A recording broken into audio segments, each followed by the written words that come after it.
Serial actor Kiran గారు తనూజ గురించి ఒక ఇంట్రెస్టింగ్ న్యూస్ అయితే షేర్ చేశారు. Big boss season and finale వరకు వచ్చిన తనూజ గురించి ఒక ఇంట్రెస్టింగ్ న్యూస్ చెప్పారు. తనూజ గారు ఒక రోజు షూటింగ్ లో ఉన్నప్పుడు ఎవరో తెలుగు సీరియల్ డైరెక్టర్ చాలా ర్యాష్ గా మాట్లాడారంట తనూజతో.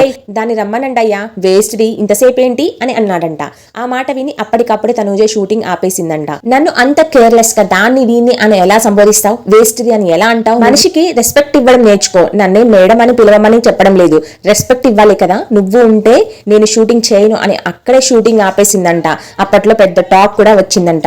కానీ ప్రస్తుతం తనూజ చేసిన ఇంత మంచి పని రెస్పెక్ట్ ఇస్తూ కిరణ్ గారు ఒకనొక ఇంటర్వ్యూలో అయితే తెలియచేశారనమాట. ఈ ఘటనతో నాకు ఆ కిరణ్ గారికి తనూజపై మంచి రెస్పెక్ట్ వచ్చిందని, ఆ కారణంతోనే తను బిగ్ బాస్ లో ఉన్నప్పుడు ఓటింగ్ చేశానని ఆయన అయితే చెప్పుకుంటూ వచ్చారు. సెల్ఫ్ రెస్పెక్ట్ అంటే తనూజాదే అని ఆయన అయితే చెప్పుకొచ్చారు. అప్పుడు క్యారెక్టర్ కోసం కామ్ గా నటించి తర్వాత ఫ్యూచర్ లో కొన్ని సంవత్సరాల తర్వాత నాకు అలా జరిగింది గతంలో అని చెప్పుకోవడం కంటే నీకు ఏదైనా తప్పుగా అనిపించింది అన్నప్పుడే అతన్ని నిలదీయడం మంచిది అని అయితే ఆయన చెప్పుకొచ్చారు.